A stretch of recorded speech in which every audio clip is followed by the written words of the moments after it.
Biografia. Atualmente estou servindo como primeiro conselheiro no Templo do Recife. Tenho 68 anos, nasci em Recife, Pernambuco, numa família de pastores presbiterianos. Conheci a igreja e me batizei em 1977, após alguns meses de busca de um testemunho suficientemente forte para romper com a família. Casei-me em 1978 com Thelma Rodrigues Macedo e em janeiro de 1980 fomos selados no Templo de São Paulo. Temos 3 filhos e 11 netos.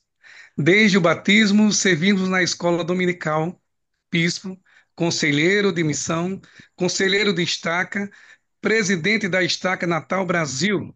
Após aposentar, mudamos para Salt Lake, Templo de Salt Lake, onde servimos como oficiante no Templo de Salt Lake até sairmos em missão de tempo integral no Templo do Recife.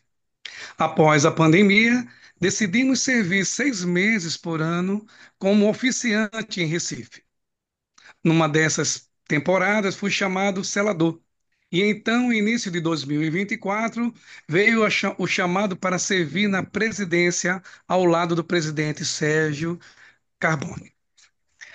Formado oficial da reserva do Exército, fui imediatamente convocado a servir por 7 anos como instrutor de novos oficiais.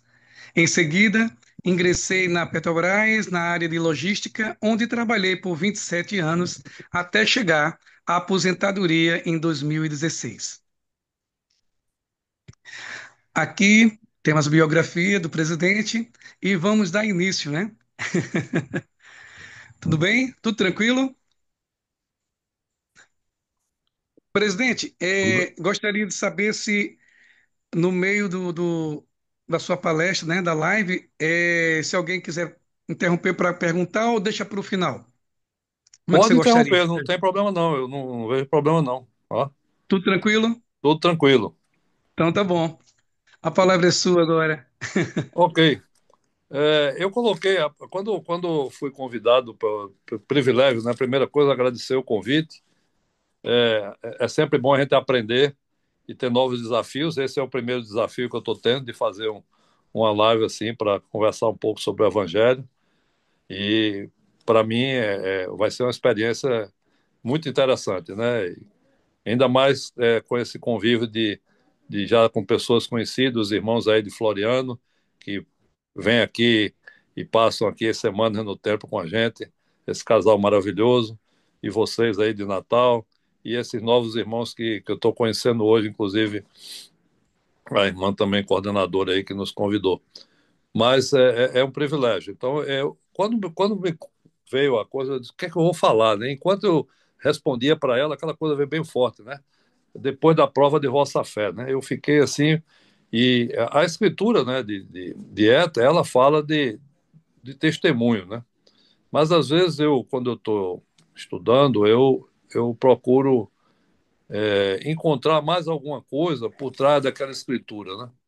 E muitas vezes essa escritura é usada para se obter um testemunho com relação ao evangelho, com relação à veracidade da igreja, à restauração da igreja, o chamado do profeta Joseph Smith. Mas muitas vezes eu penso que a gente precisa adquirir um testemunho de por que as coisas são assim, né? A gente tem aquele hino, né, que fala: por que as coisas são assim, difícil é saber. Ó Pai, concede-nos a luz e faz-nos bem viver. Então, muitas vezes, a gente precisa obter um testemunho de por que as provações acontecem com a gente. Perdão, a gente às vezes não entende bem, mas, por exemplo, 1 Pedro 4, né, versículo 12, ele fala lá na frente: Amados irmãos, não os estranheis a ardente prova que vem sobre vós para vos tentar, como se coisa estranha vos acontecesse. Né?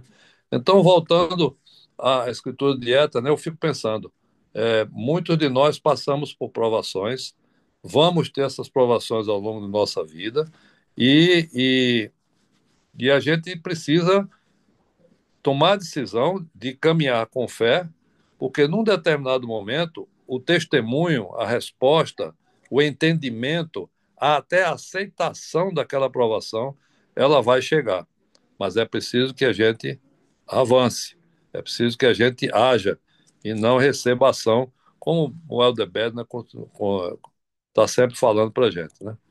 Eu fiquei impressionado recentemente com um discurso que eu li do Elder Todd Christofson, onde ele conta, para minha surpresa, eu sempre pensei que esses homens que chegassem nessa posição de 70 no primeiro quórum, ou 70 no segundo, terceiro, e até mesmo como apóstolos, eles já tivessem uma vida assim de uma ascendência na vida constante, né?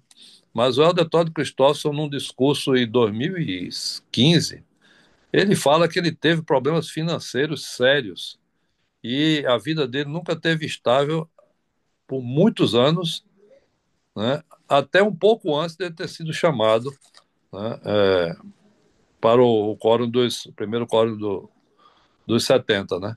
E eu fiquei impressionado porque é, uma pessoa que chega nessa situação e passa por provações. E aí eu olhei para trás e vi que realmente tem muitas outras pessoas. Quantos líderes perdem filhos, né? Outros passam por tantos outros problemas. A gente ouve falar até de autoridades gerais que os filhos ficaram inativos, né? Que os filhos tiveram um casamento desfeito. E às vezes a gente fica, né? Se perguntando, mas a resposta, a capacidade de entender a aprovação, ela precisa, é, ela só acontece depois que a gente exerce fé. Não para acabar a aprovação, mas para suportar a nossa fé. Eu quero lembrar aqueles que foram ao templo que uma das bênçãos que nós recebemos quando nós fazemos nossas iniciatórias é de que nossos ombros são abençoados para suportar as, os fardos que nos serão colocados durante a vida. Então, se nós fomos abençoados no tempo para suportar esses fardos, realmente, se nós trabalharmos com fé, nós vamos chegar a não somente suportá-los, mas também entender esses fardos. O Elder Neil Maxwell, ele fala que nós não podemos esperar, mesmo depois de ter entrado na igreja, mesmo depois de ter aceitado o evangelho, de termos feito convênio no tempo, de termos até, né, obtido nossas esposas e cônjuges, né, casados, termos sido selados, nós não podemos esperar que a nossa vida seja uma avenida cheia de sinais verdes e um estacionamento bem na porta da frente do local onde nós vamos, um estacionamento vazio, bem no local do nosso destino, né?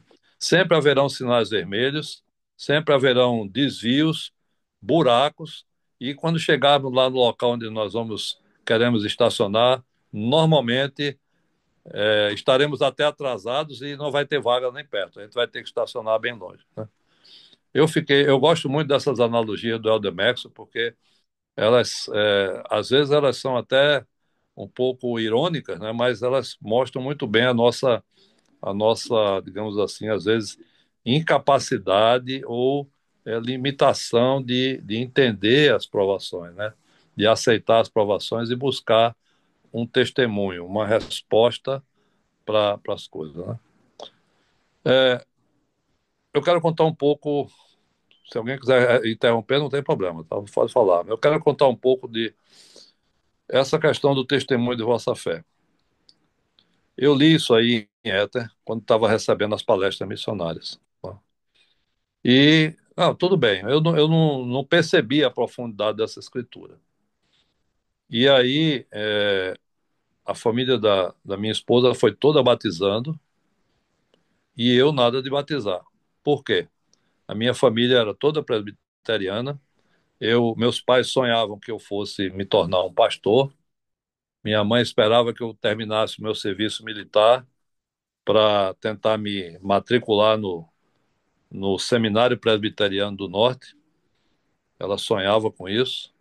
E, de repente, eu descubro a igreja restaurada na casa da minha querida esposa.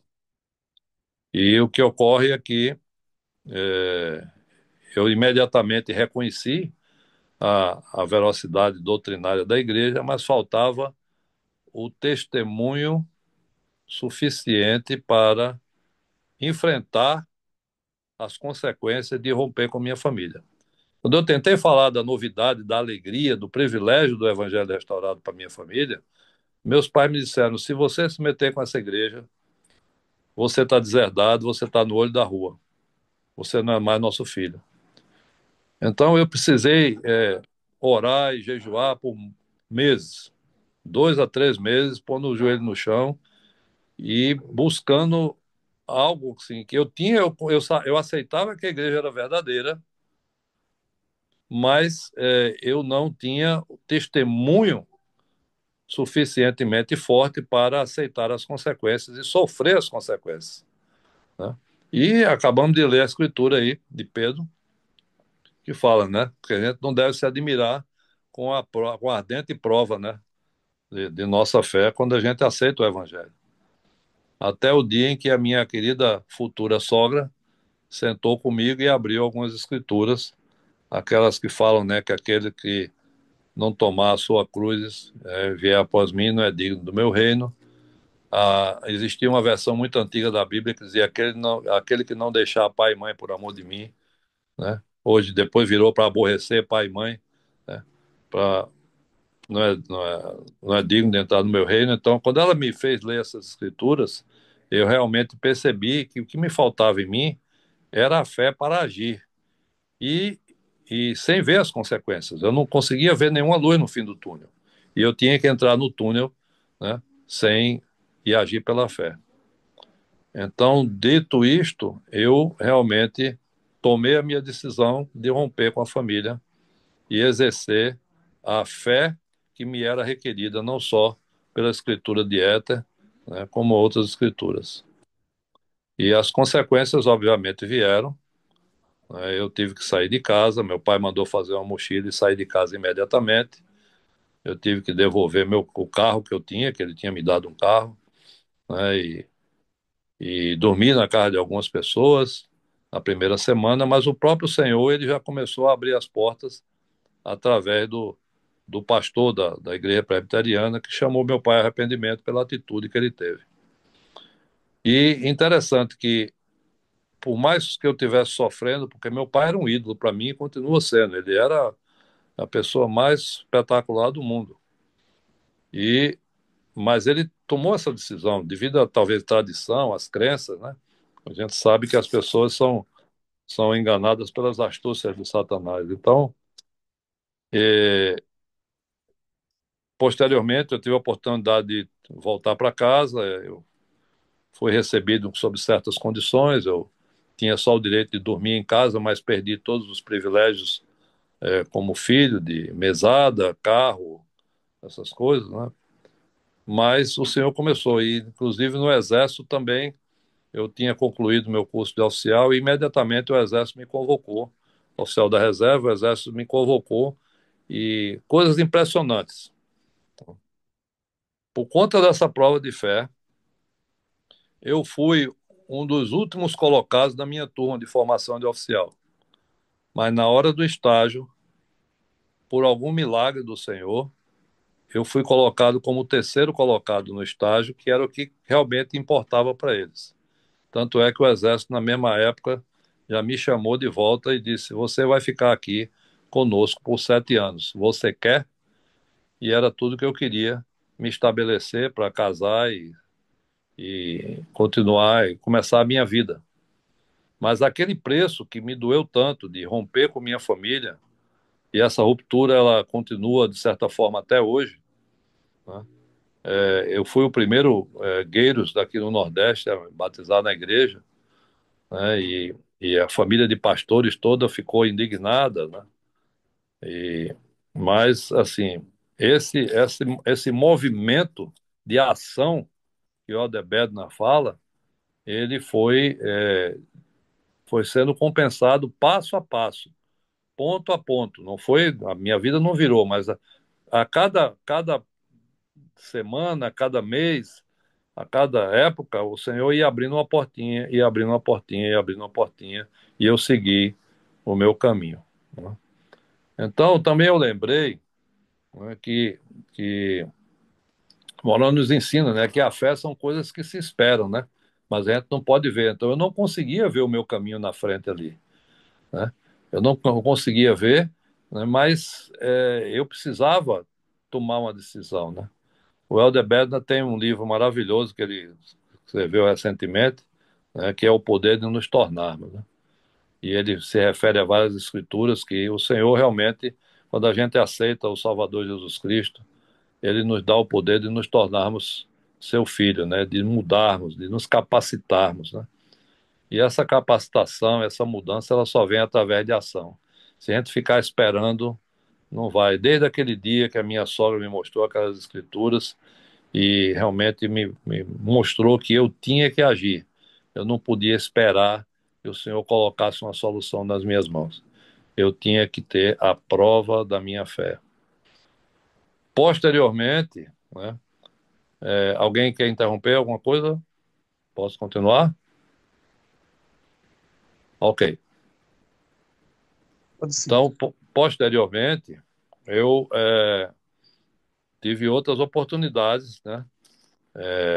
No Exército, né, eu tive algumas dificuldades também, algumas provações, mas quando terminou os 7 anos do Exército, eu ainda estava tentando ver o que é que eu ia fazer da minha vida, e o primeiro emprego que apareceu foi numa agência de turismo.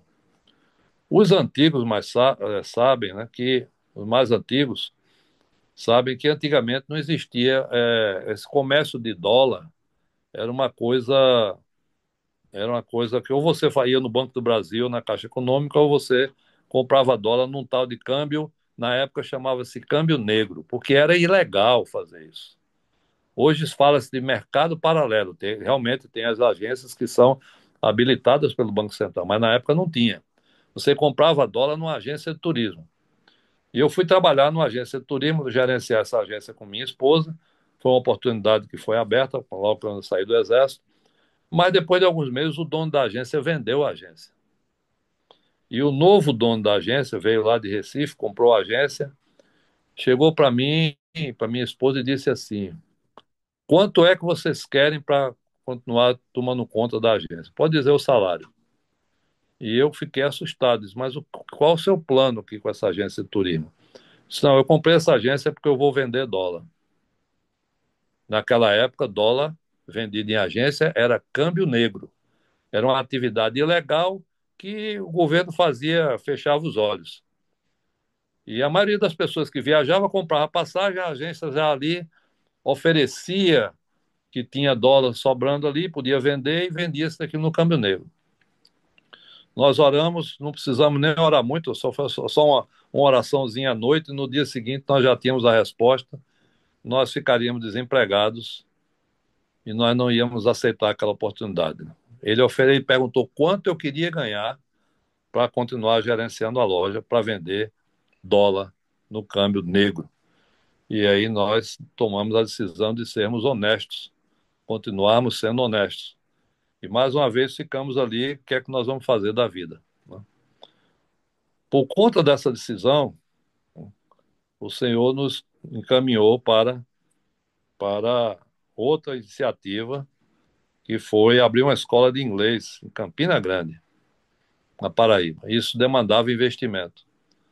E aí nós começamos a vender tudo que nós tínhamos, conseguimos a ajuda também da minha mãe, que mesmo é, triste com a igreja, nós fomos lá e abrimos essa escola em Campina Grande. E, e a escola realmente, os mais antigos sabem que houve uma época de um tal do Plano Cruzado aí, que houve um congelamento de preços, tudo que saiu uma determinação do governo de congelar tudo.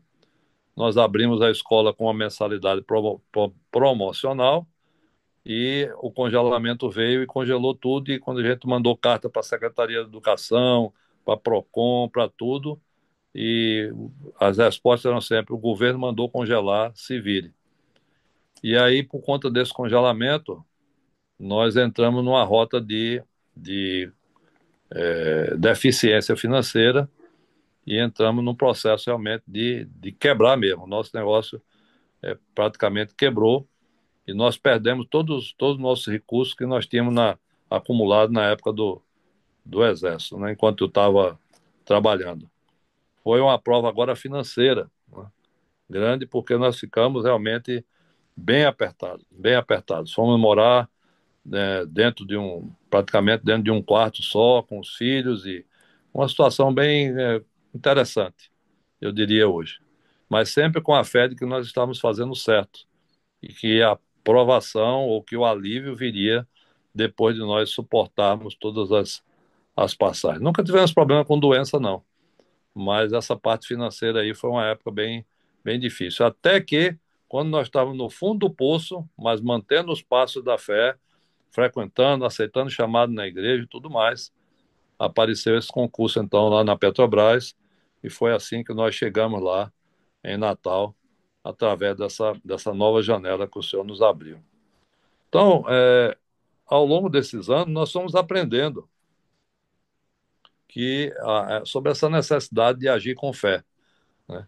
E que as respostas, então, coisas que aconteceram, por exemplo, da nossa vida, depois de Campina Grande, 5, 6 anos depois, foi que a revelação chegou do que a gente passou financeiramente lá em Campina Grande, ou de outras coisas que aconteceram. Às vezes a resposta, a, mas assim, precisamos trabalhar pela aceitação da aprovação, precisamos trabalhar pela, a, pelas soluções e vamos seguir em frente. Vamos seguir em frente. Eu lembro que o Alder Gomes falou outro dia numa conferência sobre resposta à revelação.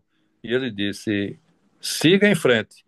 O Senhor não vai deixar você ir muito longe sem dizer, volta aqui que o caminho está errado, né?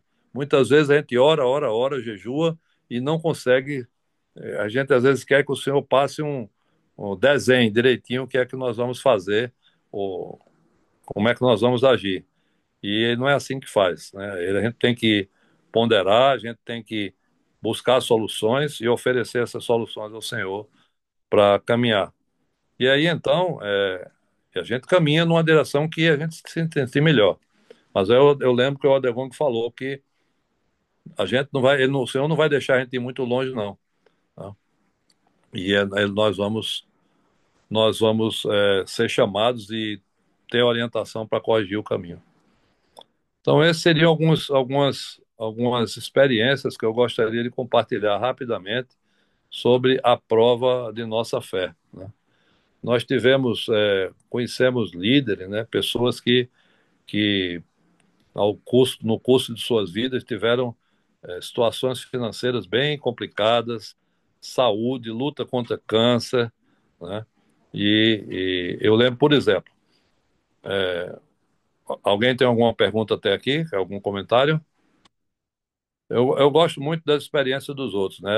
Tem um general antigo que dizia, né, tolos são os que aprendem com a sua própria experiência. Eu aprendo com a experiência dos outros. Eu não sei, vocês não conheceram, mas no passado aqui existia um líder chamado Dallas Archibald.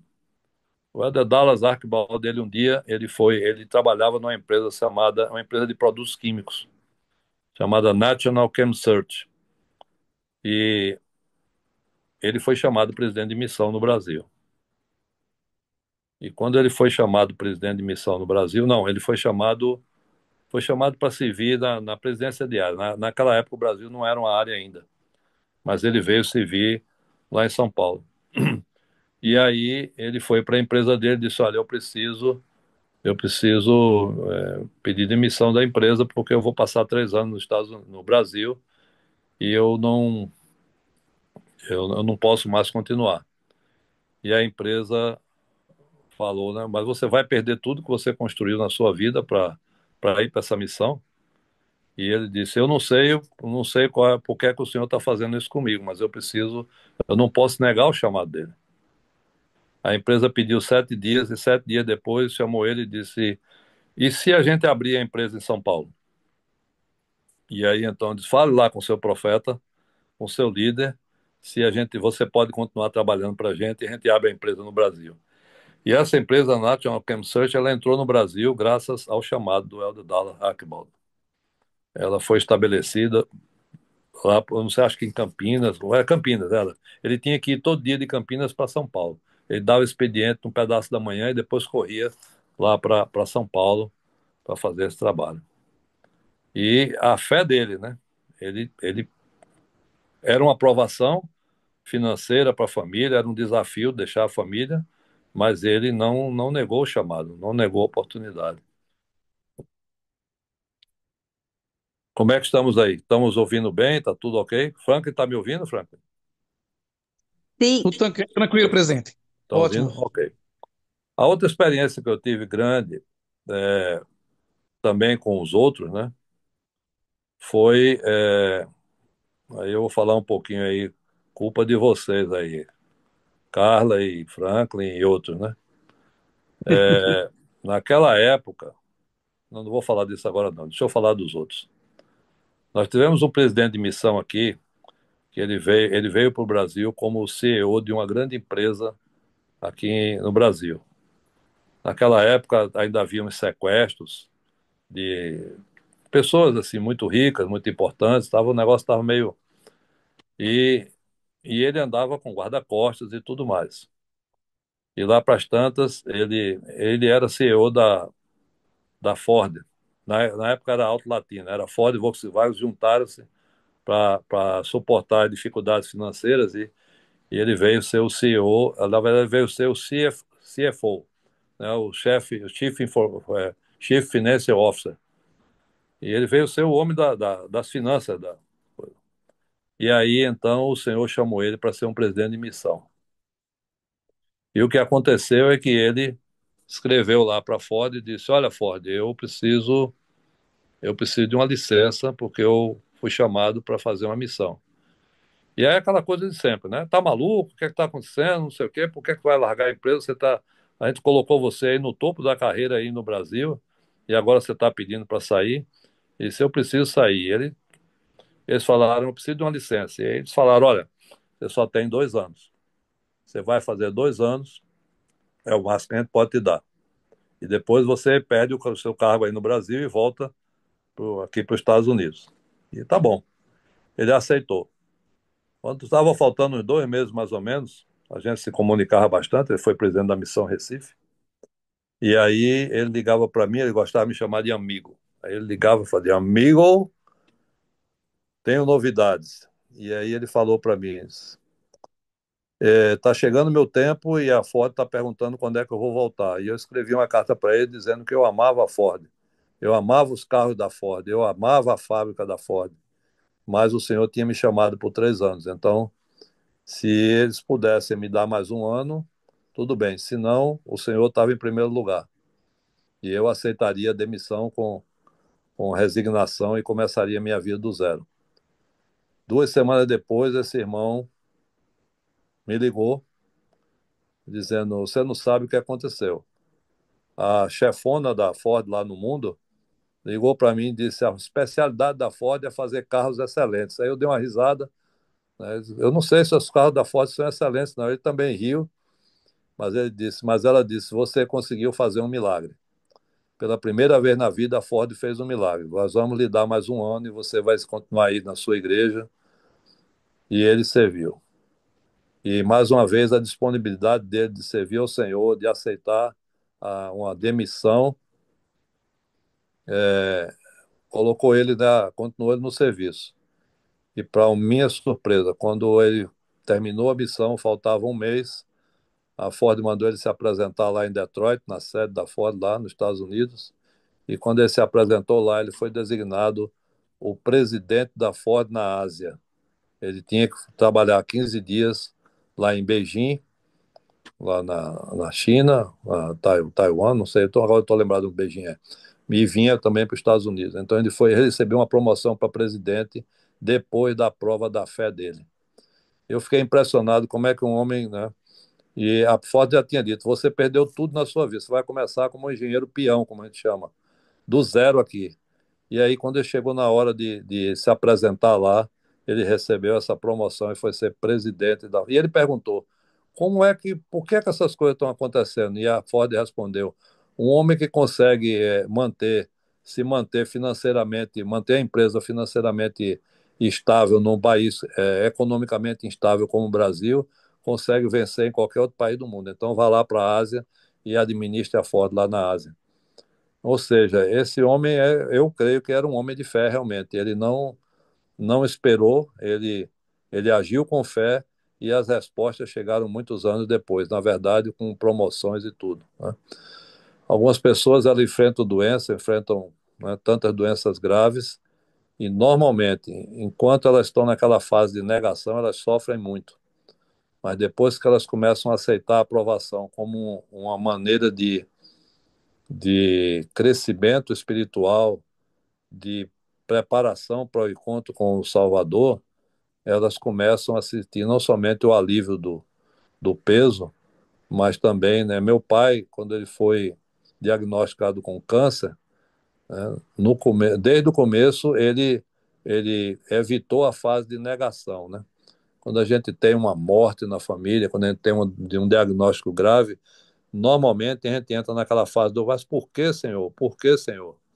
O meu pai, ele embora tivesse, né, a fé presbiteriana, mas ele tinha essa certeza de que o Salvador, quando a gente colocava o nosso jugo, ah, entregava a nossa parte do jugo para o Salvador, o jugo era aliviado, né? Então, quando ele foi diagnosticado, o médico disse: Você tem 3 anos somente. Ele virou para o médico e ele fez. Não, ele disse: Você pode ter de 3 meses a 3 anos. E aí meu pai disse: Ok, eu fico com os 3 anos. E o médico deu uma risada nele. E ele fez: Mas por que você tá rindo do seu diagnóstico? E está dizendo: Você pode morrer em 3 meses. Aí meu pai disse: Eu, com a minha fé, eu vou agir para viver os 3 anos. Eu já disse para você: Eu fico com os 3 anos porque eu vou trabalhar pela minha fé junto com o meu Salvador Jesus Cristo. E o que é que aconteceu? Em 3 anos, um médico diagnosticou ele morreu. E meu pai viveu 7 anos depois do diagnóstico de câncer. Então, a fé realmente ela é capaz de nos aliviar o jugo, de nos fazer realmente superar as provações. E é como Pedro falou, né? A gente às vezes se admira da provação, mas a gente se admira da provação, mas nós aceitamos que íamos ser provados na pré-existência, né? Às vezes a gente não percebe isso, mas a gente precisa ser lembrado que nós aceitamos vários tipos de provação, né? E aí as coisas acontecem. Por exemplo, né, já que ninguém tá perguntando, vou contar um caso pessoal, né? Tá tão Talvez maravilhoso, presidente, que ninguém está. vou contar, olha, vou contar um caso pessoal, né? Franklin e Carla. Renata, quando casou, a nossa filha, ela tinha acabado de terminar a BYU num curso que não tem mais na BYU hoje. O curso hoje está lá na BYU Idaho. Era o curso de Interior Design, né? Que seria mais ou menos como arquitetura aqui no Brasil. E ela, assim que ela terminou, ela foi tão bem que a própria BYU contratou ela de imediato. Então a Renata estava muito bem, né? Terminar o curso e ser contratado pela própria universidade foi um privilégio muito grande. E aí ela conheceu um rapaz, ex-missionário, casaram. Esse rapaz, infelizmente, como acontece com muitas irmãs, esse rapaz ele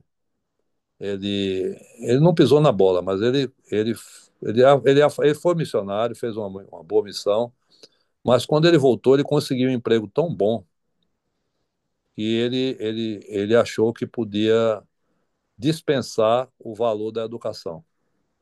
E o que aconteceu é que o trabalho dele, a figura dele era ele era comprador, né? Antigamente existia, toda grande empresa tinha essa figura do comprador. Era uma pessoa que saía para comprar os insumos que a empresa precisava.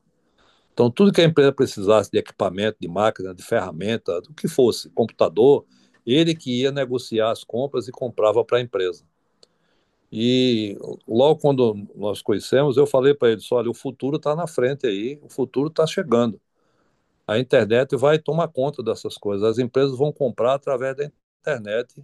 Eu já lia muito, já comecei a visualizar essas coisas de comércio eletrônico e dizia: esse menino precisa voltar a estudar porque essa profissão vai acabar.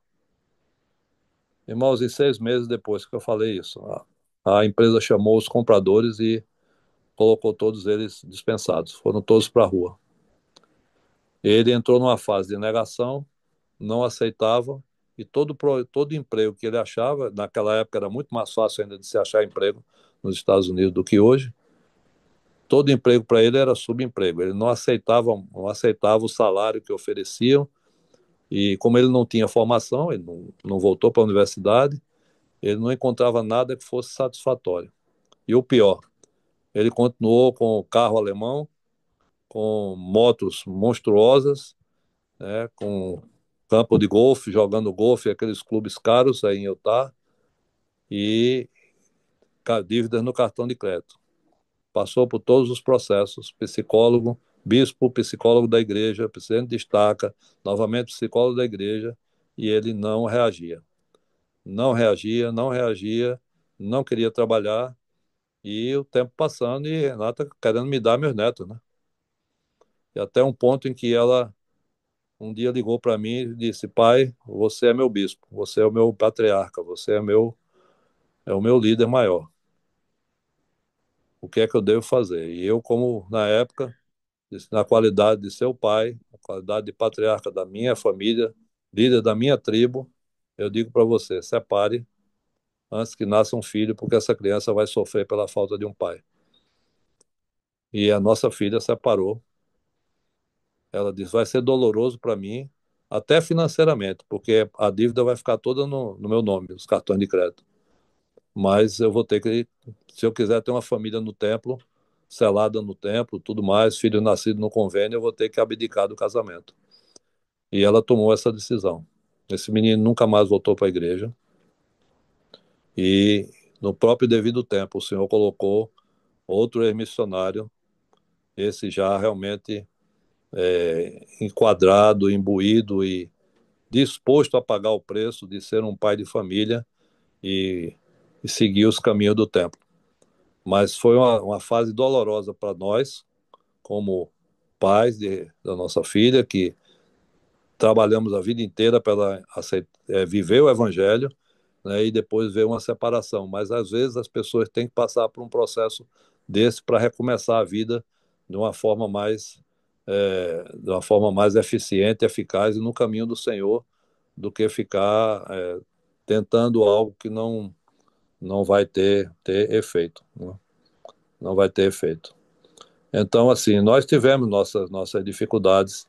Foi um período muito doloroso. Nós viajamos lá, conversamos com ele, mas era incrível como a cabeça dele não se adaptava mais, porque ele usufruiu muito financeiramente e depois não aceitou uma aprovação financeira de voltar a ter que dirigir um carrinho simples e voltar a estudar e aceitar o emprego que fosse colocado.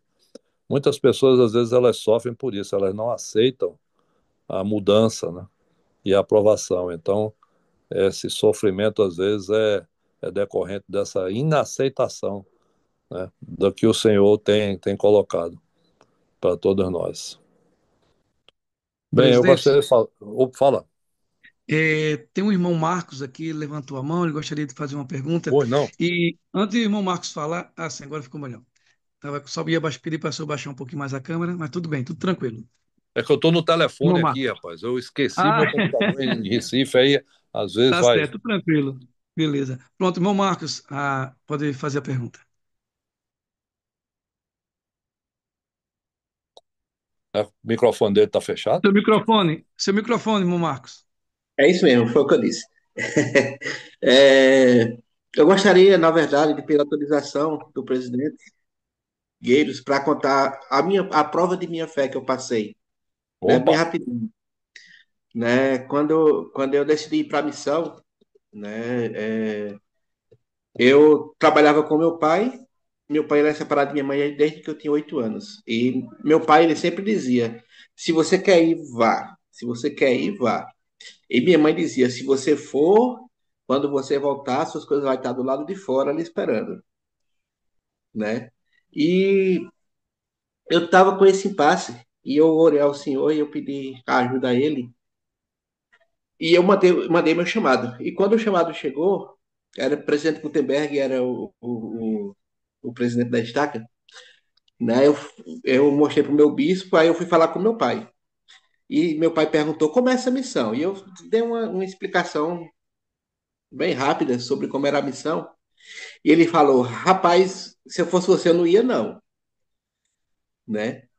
E eu me vi na situação que a única pessoa que estava me apoiando para ir, agora não queria mais que eu fosse. Uhum.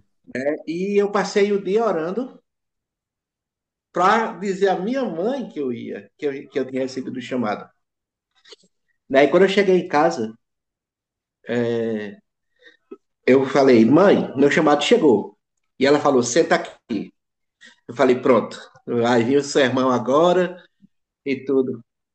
E ela olhou para mim e disse assim: se alimente direito, tenha cuidado, faça tudo certinho para você voltar daqui a 2 anos. Né? E realmente, nesse momento, o Senhor me mostrou, né, que minha fé, ela era, ela tinha sido honrada por Ele. Né? Minha mãe, que era contra eu ir para a missão, estava me dando conselho para eu ir. Né? E eu fiquei muito, muito feliz. Eu fiquei triste porque meu pai tinha ficado contra. Mas, por incrível que pareça, A quando eu mãe. cheguei na, quando eu cheguei na rodoviária, minha mãe viajou 4 dias antes de eu ir para a missão. E minha irmã viajou 2 dias antes, então eu estava sozinho em casa. Então, quando eu cheguei na rodoviária, eu pensei: não vai ter ninguém para se despedir de mim. E estava presente com o Gutenberg, estava algumas pessoas mais próximas de mim, e meu pai estava lá para se despedir de mim. Né? Então, eu acho que eu nunca chorei tanto em minha vida, como eu chorei abraçado com ele. Né? E eu sou muito grato a Deus por ele ter me mostrado, né, que ele responde minhas orações, sabe? Que ele realmente me deu testemunho provando a minha fé, sabe? Eu amo muito o Pai Celestial e amo muito o Evangelho. Sou muito grato a eles por isso. Eu gosto de deixar isso em nome de Jesus Cristo também. Amém. Irmão, muito Tá bom. obrigado pelo seu testemunho. Você me lembrou uma época, antigamente, a linha de autoridade ela não era muito distribuída como ela é hoje, para certos chamados. Então, um bispo, ele só podia ser chamado por uma autoridade geral. Então, aqui em João Pessoa, o bispo de uma ala, ele foi transferido para Bahia, de repente, pela empresa lá que ele estava, e a ala ficou sem bispo. E o bispo só tinha um conselheiro na ala, o outro tinha se afastado ou saído, não sei bem, e estava com um problema sério. Então, o presidente da Estaca, o presidente Barbosa, me pediu para disse: Cado, eu quero que você presida a ala até que venha uma autoridade aqui em João Pessoa, que foi o elder Joseph B. Rithling, que veio a João Pessoa chamar o novo bispo. Na ala existia um irmão que queria muito ir para a missão, mas a mãe dele era uma viúva e dependia dele, do trabalho dele. E aí, um dia, quando eu cheguei na ala, estava esse problema, né? E aí já comecei a conversar e conversei com a mãe e ele disse: ok, o seu filho quer ir para a missão, né, é um chamado, é um mandamento para os jovens, né, e nós temos esse problema. E aquela mãe, ela disse: mas eu vejo que é ele que mantém a senhora. E ela disse: eu faço uma lavagenzinha de roupa que dá para eu comer um feijãozinho com arroz e uma carnezinha de charque. Se o senhor me conseguir pagar água e luz, eu consigo segurar essa missão até ele voltar. Irmãos, como bispo, bispo interino não, como é líder interino na ala, eu comecei um programa para ajudar essa irmã. Os membros traziam o feijão, traziam arroz, né, e a gente às vezes dava um dinheirinho e ela com essa lavagemzinha de roupa lá e ele saiu para a missão. Ele fez a missão, voltou e sem estudar. Esse menino passou num concurso, eu não sei se foi para a Polícia de Rondônia ou foi para a Polícia Federal. E ele foi parar, né, com a mãezinha dele, numa situação excelente de vida, graças à fé dessa mãe, que aceitou a aprovação de passar alguma necessidade para que o filho fosse para a missão. Né? Então, assim, você me lembrou isso, enquanto um aceitou, o outro não. Né? A vez que eu, como presidente, como líder, fui mais xingado na minha vida, o Franklin e a Carla vão saber, vão se lembrar, teve um irmão em Natal, depois eu peço permissão a ele para falar dele. É o Neto, meu eterno secretário executivo. Quando o Neto foi para a missão, eu paguei uma parte da missão dele. E aí eu fui lá me apresentar lá na casa dele para dizer para os pais que não se preocupassem, que a parte financeira eu ia cobrir. Né? E realmente eu recebi um sermão. O pai me xingou, disse que eles iam passar necessidade na casa, porque Neto ele era mestre de obras e Neto trabalhava com o pai nas obras, construindo as casas, e que ia faltar comida na casa. Né? E depois que ele me xingou à vontade, eu disse que a casa está. Eu pedi para fazer uma oração, e naquele momento na oração, eu abençoei o lar para que não faltasse comida e que os pais abrandassem o coração, que me perdoassem por estar ajudando o filho aí para a missão. Né? Era uma casa simples, né? E, e é interessante que quando o Neto voltou da missão, a casa estava toda reformada, com piso da melhor qualidade e tudo mais. Quer dizer, houve um progresso até financeiro, né, da família enquanto o Neto estava na missão, né? Enquanto o pai dizia que ia faltar comida, né, e me xingava por ser o responsável, o, a família teve muito mais abastança do que eles só entenderam o propósito da aprovação de perder o filho, né, depois que, né, até quando o Neto chegou, falou: vocês estão melhores, muito melhores do que quando eu saí. Como é que vocês não conseguiam ver isso? E às vezes a gente não vê, né? Então, às vezes, só depois de muito tempo, depois da aprovação, é que a gente percebe e a gente aprende, né? Mais alguém quer falar? Presidente, eu acho que não tem ninguém aqui não, mas eu vou falar, se o senhor me permite aqui, Vale à vontade, meu amigo. porque o senhor Presidente, falando aí, é, Ó, o o Carlos senhor aí quer também fez. falar também. Tá. Quer falar primeiro, Carlinha? Depois eu falo, vá. na verdade é rapidinho. É uma coisa que passou pela minha cabeça e a Fer já perguntou também aí no chat, né? Perguntando se sobre a situação da Renata, né? Da tua filha. Se a leitura da situação sua, ao dar o conselho a ela, né? Se foi totalmente espiritual, né? Por ter sua filha envolvida, ou se foi uma questão sobre ser o pai dela mesmo, né? Que se sobressaiu por fato de ser a responsabilidade de outro homem. Bom, eu não estou vendo as perguntas no chat porque eu estou no telefone, tá? Então eu estou meio Sim. limitado. Mas o que ocorre é o seguinte: desde quando nossos filhos cresceram, que eles foram ensinados na doutrina do sacerdócio, nos direitos do patriarcado e que, digamos assim, a linha de autoridade na igreja, né? O profeta, né, os presidentes de estaca são os ungidos do Senhor, os bispos têm revelação para as pessoas da sua ala, da sua jurisdição, e o pai tem revelação para a sua família, desde que ele seja um portador digno do sacerdócio.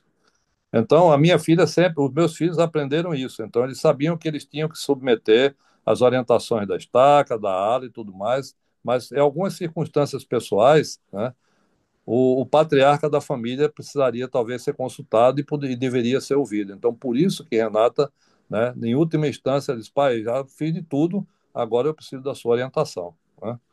E realmente eu já vinha acompanhando o problema, né, e chegou aquele ponto em que realmente eu já estava sentindo que não era mais necessário, não adiantava mais ela lutar, porque foram 2 anos ou mais de desemprego e de acúmulo de dívidas e sem nenhuma relação nem espiritual, nem temporal, né? Ele nem se apegava à igreja, ao evangelho, e também não procurava um emprego. Então, como é que meus filhos, meus netos iam nascer numa situação dessa, né?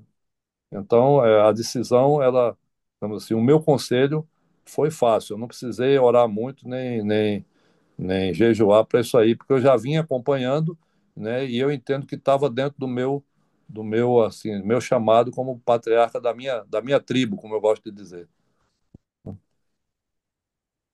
Obrigado. Franklin. Ah, tá bom. Eu estava aqui lembrando essas coisas que estão acontecendo, e eu lembrei do meu chamado, da minha missão. Chegou um tempo que eu não tive muito tempo, né, para me organizar. E lembro que a, é, quando o meu chamado chegou, eu tinha acabado de ter um concurso público, né? Eu estava 1 ano só. Então eu estava em estado probatório. E eu tinha decidido, né, para ir. Então foi bem interessante que algumas pessoas, você é maluco, você é maluco, você é doido, você vai largar um emprego do Estado para fazer um negócio desse, né? E meu pai e minha mãe sempre me dão força, né? Se você tem um desejo, só vai, né? Então, assim,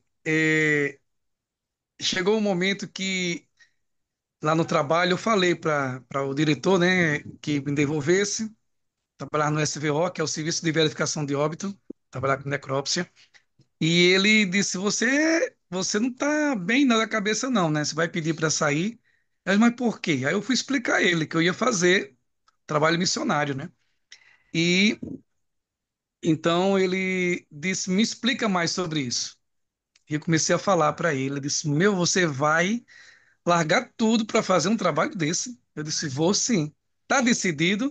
Eu disse: Estou decidido. Ele disse: Tá bom, gostei. Você não vai perder seu emprego. Você não vai perder seu emprego. Fale com um colega seu aqui do trabalho e peça para ele tirar seus plantões. Quando você chegar, você tem seu emprego novamente. E eu fiquei sem entender aquilo. Mas é como estava falando, o senhor falou aqui, a fé. Quando colocamos a fé no Senhor, ele não quer saber, né? Então ele faz acontecer. E lembra um pouquinho mais que eu não recebia, né? Passei 1 ano sem receber dinheiro direito, né? Porque o Estado tinha esse negócio. E até quando o senhor foi me levar para o aeroporto, você se lembra? Quantas camisas brancas você tem aí? Eu disse, eu tô com essa vestida aqui e uma outra lá na bolsa. Ele disse, tá E, bom, leva essa aqui. O senhor tirou na hora, tirou a sua e me deu. Poxa vida, eu lembro até hoje isso. Então, assim, olha o quanto é maravilhoso, sabe? O Senhor na nossa vida. Papai do céu é incrível, incrível, incrível. E estar aqui falando contigo novamente, vendo essa história toda, né? Que eu conheci a Renata, todo mundo, né? Então, poxa, é incrível, viu? Só tenho gratidão ao Senhor e ao Papai do céu pela força, viu? E é isso. olha, então, eu também tenho outra história, né? Eu tinha um presidente de missão lá em São Paulo, e ele tinha uma filha estudando agora eu estou esquecendo, na universidade, nos Estados Unidos. Ele veio dos Estados Unidos, né? Daquela família Marriott, da rede Marriott de hotéis, né? Ele era um dos descendentes lá deles. E enquanto eles estavam na missão, a filha levou uma queda andando de bicicleta, bateu com a cabeça e não estava no estado muito bom. Na mesma noite, a Sister Marriott pegou um avião, foi para os Estados Unidos. Enquanto ela viajava para chegar em Michigan, na conexão, ela não soube da notícia. A filha faleceu. Quando ela chegou no aeroporto, os filhos estavam lá já no aeroporto e comunicaram à mãe que a filha tinha falecido. E aí, é, obviamente, foi toda aquela comoção familiar, mas o que ocorreu é que eles entendiam que eles iam ser provados e imediatamente eles passaram pelo processo de agir, aceitando a aprovação como uma das, né, Eu gosto muito que o Elder Neil Maxwell diz, né, que o Senhor, em sua onisciência, de conhecer todos os seus filhos, ele sabe tanto o caráter de cada um de nós, né, de cada um dos seus filhos espirituais, que ele preparou um currículo personalizado para cada um de nós. Quando ele fala currículo personalizado, que eu li aquilo ali, eu disse, puxa vida, é por isso que as pessoas têm provações tão diferentes, tão distintas, né? De doença, de tanta coisa, né? De perseguição no trabalho, são inúmeras provações, né? Espinhos na carne que as pessoas têm, né? Mas, assim, cada uma tem aquele currículo que o Senhor designou para nós, né? E aí não demorou mais que uma semana e a Sister Merit voltou e eles concluíram sua missão, né, e fizeram um trabalho maravilhoso lá, mas aceitando e agindo naquilo que eles haviam aprendido da doutrina, né, que as famílias são eternas e a filha, provavelmente, se ela foi transferida, como a gente gosta de conversar aqui, eu, Carbone e outros irmãos aqui, né? Foi transferida de zona, né? É uma transferência missionária, né? E ela foi transferida para o outro lado do véu, então havia um propósito, e o propósito é duplo, né? Para ela que foi e para os pais que ficaram, né? É um aprendizado para todos nós, né? Então sempre há um propósito. O Elder Holland falou aqui, algumas bênçãos nos vêm logo, outras vêm depois, e outras não nos chegam nesta existência. Mas para os que aceitam o Evangelho de Jesus Cristo, elas certamente virão. Lá no templo, como selador, e agora também, já como membro da presidência, de vez em quando algumas irmãs nos procuram, né? E raramente, bom, menos, mais irmãs do que homem, né? Irmão, o que que vai acontecer comigo? Eu ainda não encontrei meu companheiro, minha companheira, ou eu me separei, eu tenho medo de entrar no novo relacionamento. E as pessoas perguntam, né, se vão perder as bênçãos ou se como é que vai ficar. E eu sempre falo para elas, olha, a doutrina é a seguinte: todas as pessoas que buscaram diligentemente obter o convênio, o sempre eterno convênio do casamento, conforme doutrina e convênio, 132 e 138 também, fala, né, elas não serão penalizadas porque não conseguiram atingir esse objetivo aqui nessa vida. Elas serão abençoadas no próprio devido tempo do Senhor, né?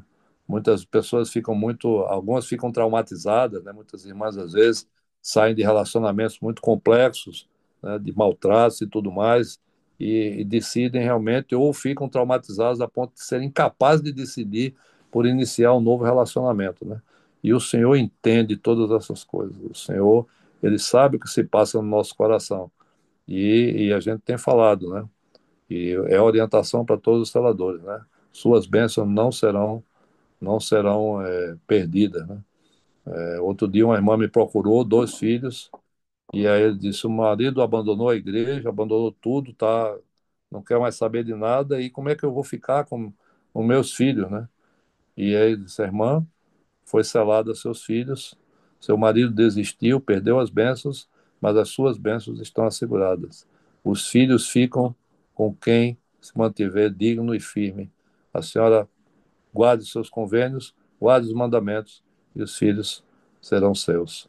Não vai haver nenhuma preocupação. E no próprio devido tempo, o Senhor vai resolver os demais problemas.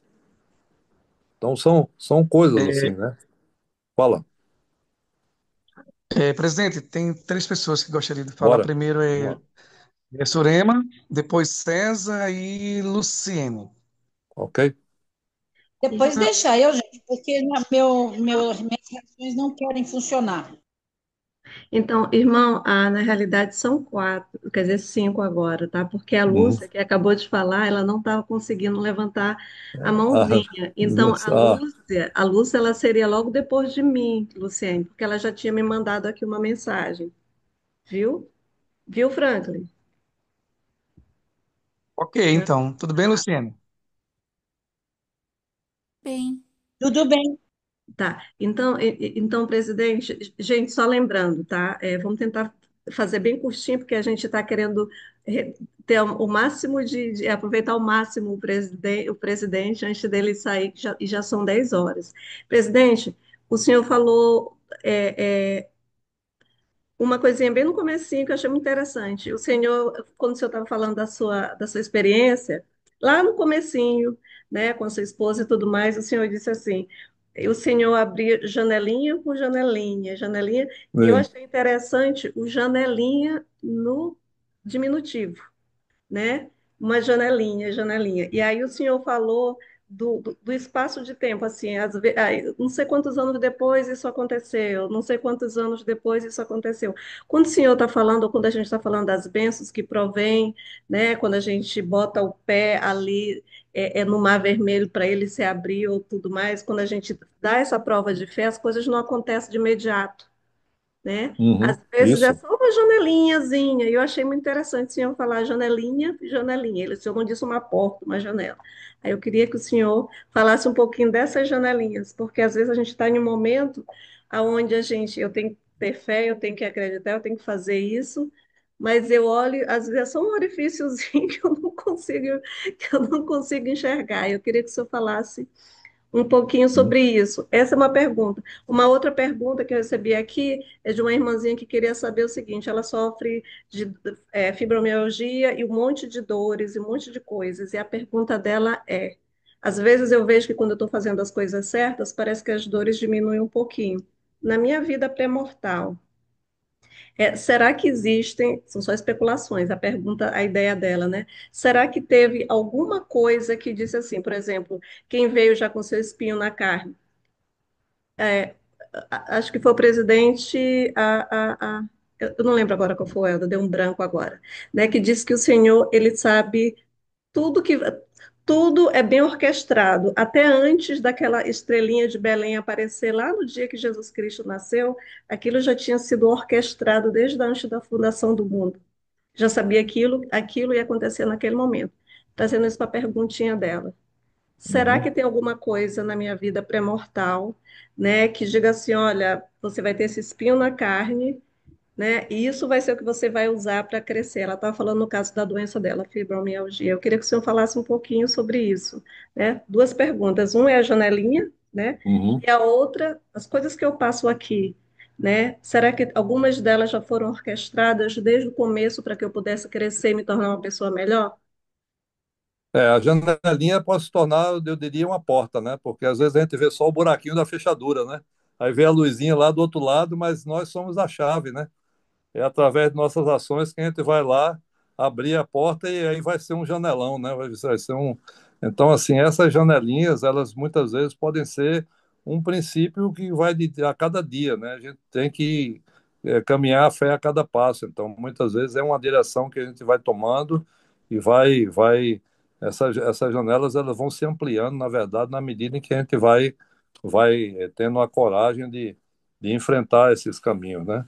Eu gostei demais ainda quando o Helder Gong falou, né? O Senhor não vai deixar a gente abrir as janelas erradas. A gente vai ser inspirado e abrir vai no caminho certo. E se a gente estiver caminhando numa direção que seja errada, Ele vai fazer a gente retornar. Então essas janelinhas, elas muitas vezes são coisas assim. Por exemplo, a parte de profissional, né? A gente abre Não, mas por que é que esse curso aqui está me aparecendo de graça aqui para eu fazer, se eu nem quero fazer esse curso? Às vezes, assim, por exemplo, eu queria ser arquiteto.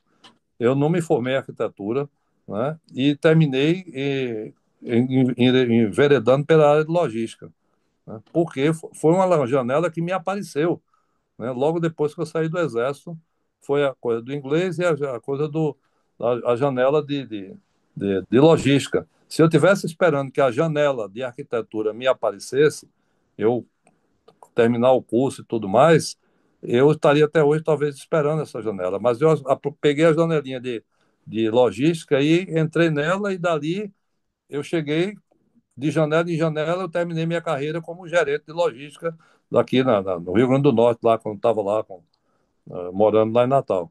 Mas foi de janelinha em janelinha até que De repente, um dia eu estava lá trabalhando e me chamam lá, o que é que você quer comigo? E aí, não, você agora é o gerente.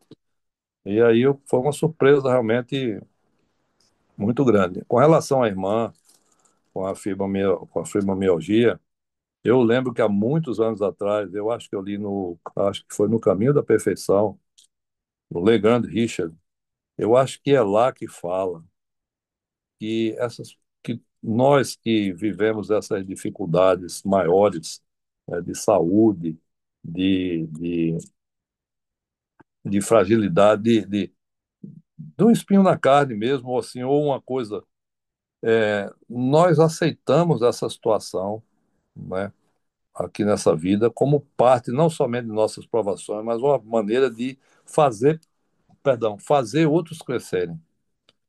Com certeza, quando a gente adoece, algumas pessoas terminam tendo que aprender caridade com a gente, desenvolver caridade. E é para que a gente desenvolvesse caridade, amor ao próximo e tudo mais, era necessário que algumas pessoas viessem numa situação dessa. Então, nós temos aquele irmão lá de Caicó, é Currais Novas, né, que ele é tetraplégico. E ele vem numa cadeira, quase que é uma cama, assim, quando ele vai para o templo, né? Ele não fala nada, né, as pessoas do ramo lá, da ala, que cuidam dele para trazer ele para o templo. E é uma maravilha. O espírito que ele traz para o templo é uma coisa maravilhosa. A mãe dele é uma heroína cuidando dele, né? Não há a menor previsão, ele vai morrer daquele jeito, né? Mas a mãe traz ele para o templo, e quando ele entra no templo, ele sorri o tempo todo. Quando a gente fala com ele, quando chega na hora de passar no véu, ele fica, né? Nós oficiantes temos que fazer tudo por ele, né? Mas ele entende, a gente percebe que ele entende, mas a mãe, a família, os parentes todos eles só puderam ser provados por conta daquele rapaz ter vindo naquela situação.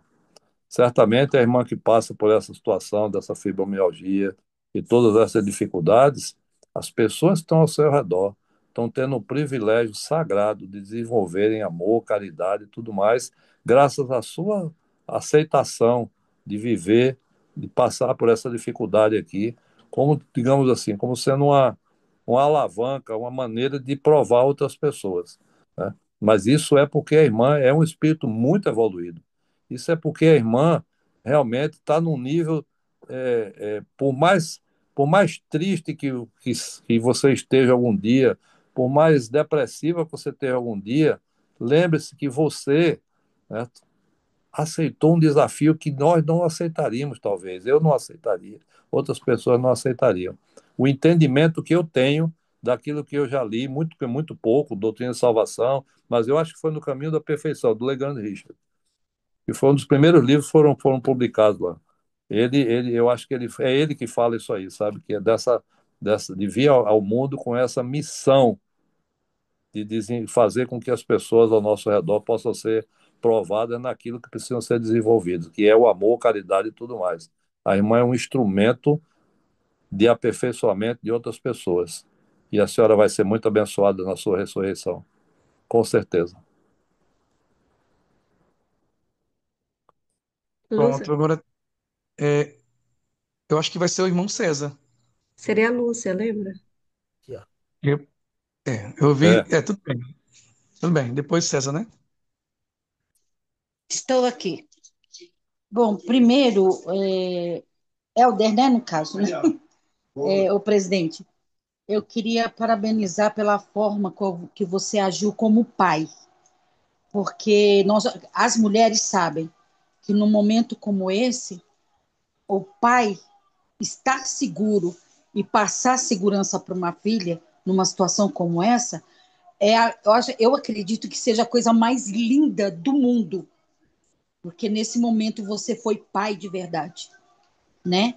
Agora, uma coisa eu queria perguntar, por exemplo, no caso, se ela tivesse tido filhos, né? Vamos dizer, tem muitas irmãs que têm filhos, o homem apronta muito, vai embora, e acontece que fala assim: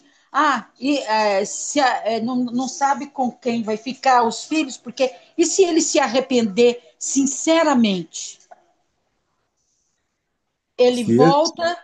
e aí a mãe que sofreu, que ficou, que fez tudo pelo filho, corre o risco de perder, porque o outro se arrependeu sinceramente lá. Como que fica essa situação? Bom, irmã, eu não tenho assim uma condição de dizer, mas muitas perguntas elas não podem, não têm uma resposta técnica, né? Uma coisa é ele se arrepender e voltar para a família, reatar o casamento. Eu conheço um caso, por exemplo, de um irmão que teve um problema seríssimo, foi excomungado da igreja, foi uma situação muito complicada, né? E foi escandalosa a situação dele, né? Ele foi demitido do trabalho, inclusive, por conta das, das coisas que ele se envolveu, perdeu o emprego, tudo, né? E depois de 10 anos, esse irmão voltou para a igreja e, ao voltar para a igreja, a esposa aceitou ele de volta.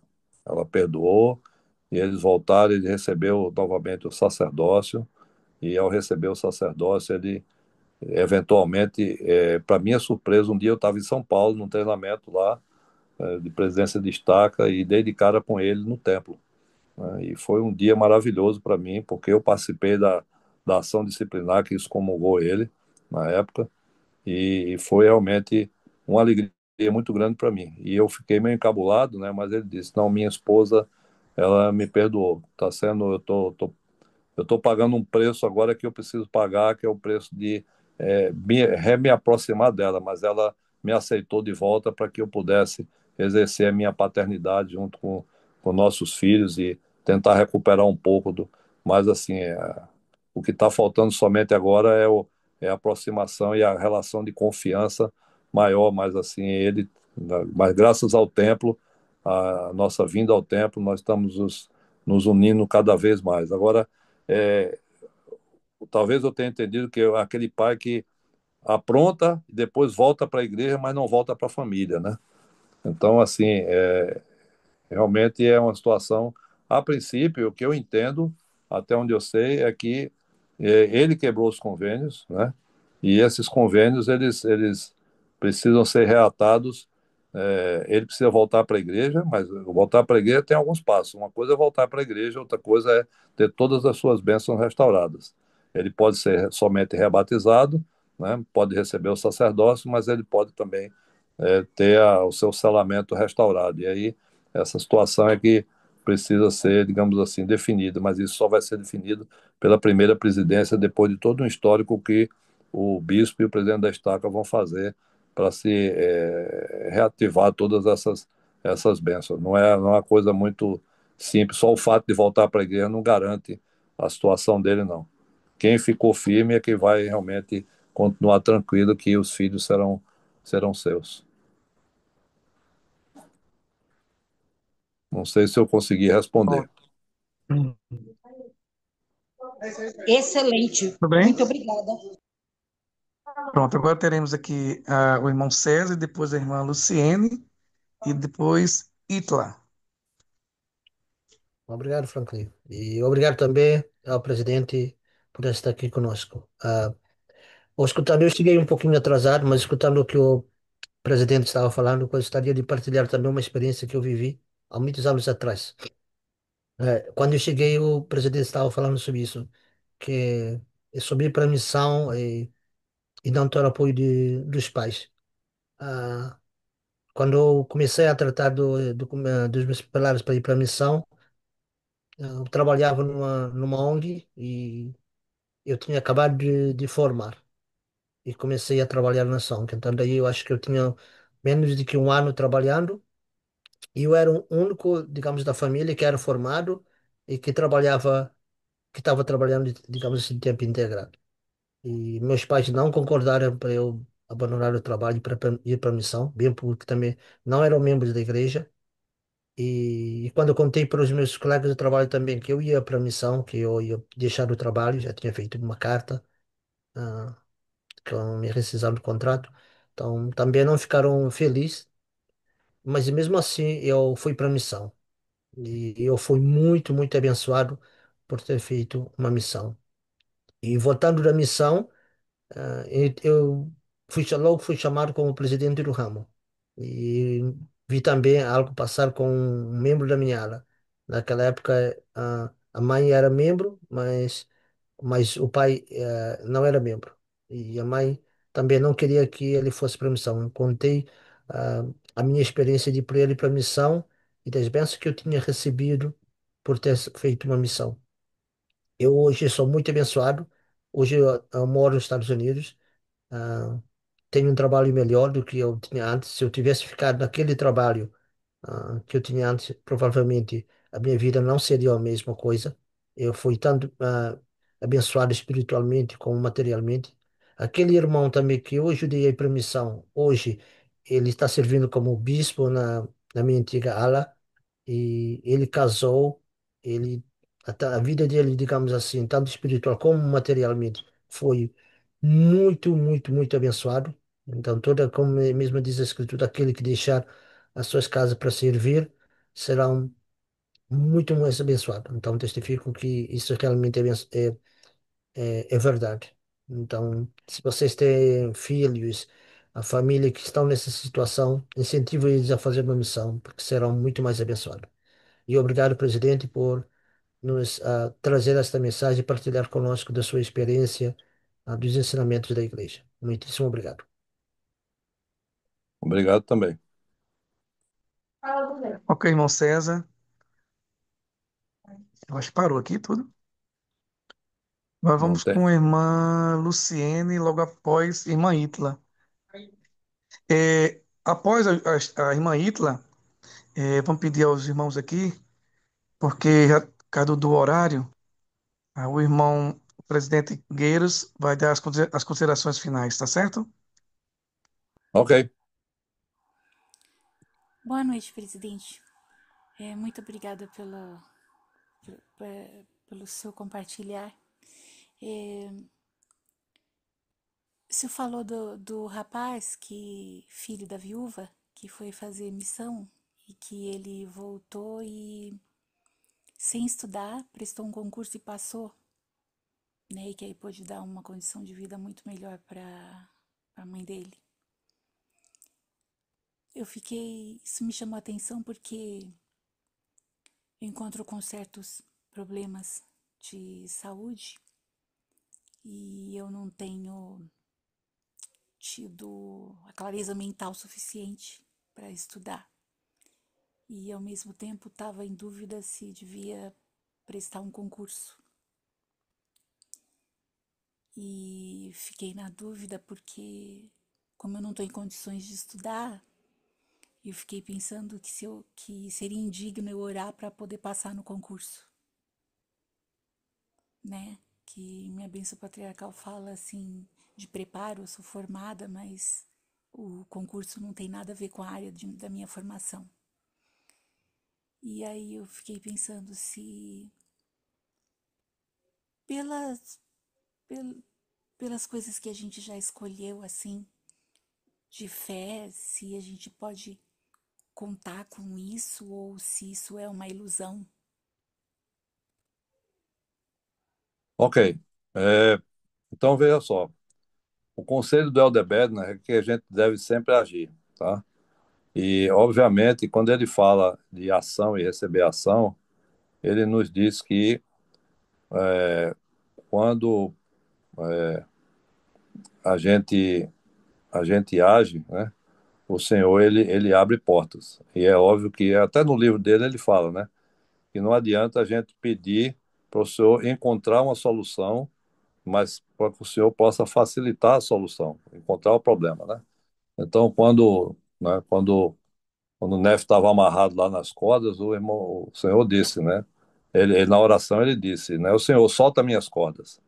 Ele disse, dai-me força para que romper essas cordas, né? A Escritura fala assim, dai-me força para romper essas cordas. Então, uma coisa é pedir para soltar, outra coisa, uma coisa é pedir para passar no concurso e outra coisa é pedir para ser abençoado, né, com clareza, com tudo mais. E mesmo que o concurso não seja da sua formação, sua especialidade, a primeira coisa que eu faria era fazer o concurso. O mínimo que pode acontecer é você adquirir experiência, né? É óbvio que o senhor não vai fazer você passar no concurso, mas ele vai, né, se você não está podendo realmente estudar profundamente, se preparar, mas com a formação que você tem, de alguma forma, sua mente vai ser clarificada lá para que você. Porque, por exemplo, o meu concurso para a Petrobras eu não tive tempo para estudar. E, de alguma forma, a minha mente se abriu e eu consegui ser classificado, né? Naquele momento ali, eu consegui ser classificado. E realmente, o Senhor, ele ajuda, mas ele não resolve o problema só para a gente. Então, eu diria para a irmã que eu procuraria agir, eu faria qualquer concurso que aparecesse, independente de ser minha área de formação ou não, né, para buscar uma autossuficiência financeira. E depois ia passando, porque se eu fosse esperar me formar em arquitetura, querendo casar, querendo servir na igreja, eu estaria parado, né? Mas então eu peguei o exército que me veio na frente, peguei a escola de inglês que eu tentei montar, deu errado, né? E depois então é que apareceu o concurso, mesmo sem estudar, passei, e aí depois, né, é uma historinha que eu vou contar no final sobre a oportunidade de me formar que eu abri mão. Mas eu diria que a irmã deve seguir em frente. Haja e da melhor forma que você puder. Faça o concurso e peça para o senhor abra sua mente, mas ele vai facilitar. Talvez não faça você passar, né, porque ele não vai resolver o problema todo para você, mas ele vai te ajudar de alguma forma. Muito obrigada, irmão.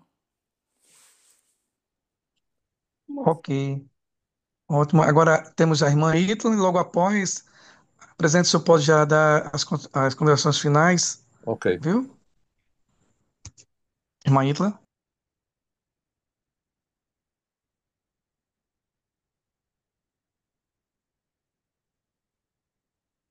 Boa noite, presidente. Boa noite. Em relação às bênçãos do selamento, né? Eu sou selada, porém eu já estou divorciada há 2 anos. E na questão, se o meu ex-marido chegar a pedir para desfazer o selamento, eu perco essas bênçãos? Não, senhora, não pede não. Uma vez que você é digna, as bênçãos pronunciadas sobre você, quando você foi selada, tá cortando aí, não sei o que tá. Bom, deixa eu ver se eu. Quando você foi selada, você foi pronunciada, né, que as bênçãos de selamento estariam sobre você, para que você venha a ser uma rainha e sacerdotisa ao Deus Altíssimo. Essas bênçãos não vão ser retiradas de você, tá?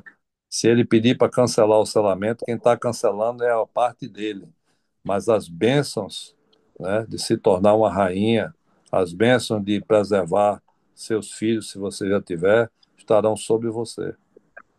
Se não tem filho, não tem problema, mas você continua tendo essa bênção, tá? Ela está sobre sua cabeça na medida em que você siga aquela última parte do selamento. Ele diz, mediante vossa fidelidade.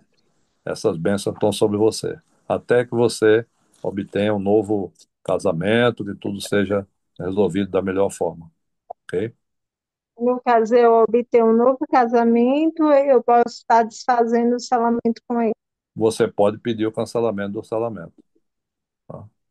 Aí você pode Porque pedir.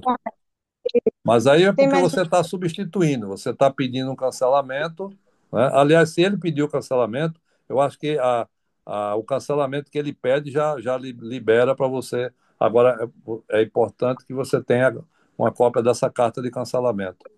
Aí fala com o bispo também para ter, tá? Até porque já vai ser o segundo selamento que ele vai estar desfazendo. É o segundo, é? Dele? É, sim. Ó, aí não importa o número de selamentos que ele está fazendo, né? Mas para você ser selado no novo marido. Mas aí o pessoal lá no templo, o registrador do templo, ele diz exatamente quais são os documentos que você precisa ter, né, para ser selado ao seu novo marido. Mas as bênçãos permanecem sobre você hoje. As bênçãos que foram pronunciadas. Se você está digna, está com sua recomendação para o templo, as bênçãos estão sobre você, até que você entre num novo casamento. E aí vai ser só renovado com o marido que vai lhe conduzir até a eternidade. Ok? Obrigada por tirar essa É. dúvida. Bom, então, eu gostaria só de falar uma coisa, né? Às vezes essa questão das oportunidades, às vezes a perder a oportunidade parece uma aprovação. Só para fechar aí, já que tem dois culpados aí, né, Carla e Franklin, mas às vezes a gente tem que abrir mão de algumas oportunidades pelo nosso testemunho, né? Eu não, como eu falei, eu não cheguei a terminar meu curso de arquitetura e quando eu estava servindo lá em Natal, eu tinha muita vontade de ir aos Estados Unidos, conhecer lá como é que funcionava a igreja lá. E um dos missionários que estava lá em Natal soube que eu estava indo com um sacrifício muito grande e ele disse: Não, peraí, vamos economizar um pouco desse dinheiro aí. Eu vou falar com meus pais, vocês vão ficar na minha casa. E aí, finalmente, nós conseguimos ir aos Estados Unidos, eu e minha esposa, e ficamos na casa desse missionário. Depois que ele nos conheceu, nós fomos a uma das montanhas lá em Salt Lake e estávamos vendo o vale todo lá embaixo. Dava para ver lá os conjuntos habitacionais da cidade. E esse irmão colocou a mão no meu ombro e disse assim: Eu soube que você não terminou seu curso de engenharia. Eu disse: mas eu recebi uma missão do Elder Lin Sorensen que eu tinha que trabalhar em Natal para organizar a Estaca Natal. Quando eu terminar de organizar a Estaca Natal, minha missão vai estar cumprida e eu vou e penso em terminar meu curso de engenharia. Eu já estou trabalhando, o senhor já me deu um excelente emprego. E aí ele chegou e falou para mim: Eu pago tudo para você vir para aqui, você vem para minha casa para você estudar e terminar o seu curso de engenharia. Naquele momento, aquela oferta se transformou numa aprovação para mim, porque ele me colocou numa situação muito complicada diante da minha família, da minha esposa, dos meus filhos. Porque era tudo que se queria, né, antigamente, era ir embora para os Estados Unidos, né, estudar, trabalhar. E só que eu tinha sobre mim um chamado que me havia sido conferido por um 70, um homem do primeiro quórum dos 70. E essa designação, quando eu recebi de ser conselheiro do presidente Gutenberg Amorim, ele me disse especificamente: você vai formar a Estaca Natal. E o senhor espera que você faça esse trabalho diligentemente. E foi um período difícil para mim, diante da minha esposa e dos meus filhos, porque naquele momento eu vi a minha vida passar toda. Eu vi os irmãos de Natal todos passando, eu vi Natal crescendo, a obra missionária trabalhando forte, a estaca se formando. E quando eu olhava para aquele povo todo, meus jovens, minhas moças, os meus líderes lá, os irmãos todos lá, e a gente trabalhando firme, eu respirei fundo e não precisei fazer uma oração, não. Eu neguei a oportunidade. Neguei a oportunidade, disse: essa aprovação eu vou suportar. É uma aprovação boa, mas eu vou suportar e eu vou terminar o trabalho do Senhor. E ele disse: daqui a uns anos, quando a estaca natal estiver concluída, eu volto para conversar com você. E abri mão do sonho americano. E quando o sonho americano, quando a estaca natal foi criada, eu já estava de passagem comprada para os Estados Unidos para viver o sonho americano. E, para nossa surpresa, eu fui chamado o primeiro presidente da estaca natal. Naquela noite, quando deitamos a cabeça na cama, eu e minha esposa, ela chegou para mim e disse: e agora? Nós aceitamos o chamado de presidir a estaca e não tem tempo para isso. E eu disse: o Senhor vai nos dar a bênção que nós queremos no próprio devido tempo. Primeiro, vamos colocar o Senhor em primeiro lugar. E a situação hoje é essa. Todos os filhos foram educados, dois na BYU, um na Universidade de Utah. Os 11 netos estão aí, todos são cidadãos. O único que falta ser cidadão agora sou eu. Até a irmã Thelma também já é cidadã.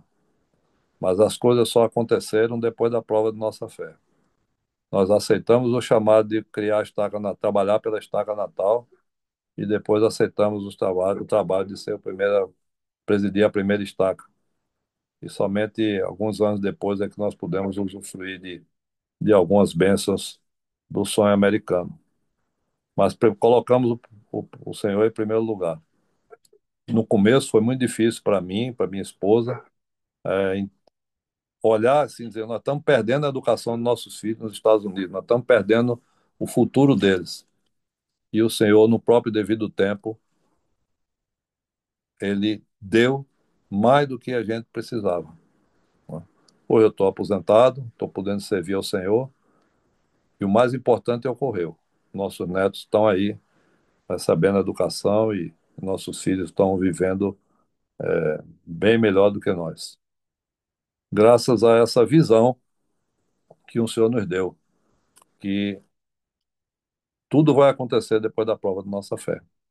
Eu presto meu testemunho que eu sei que tem gente com a vida muito mais difícil, como essa nossa querida irmã que tem a fibromialgia.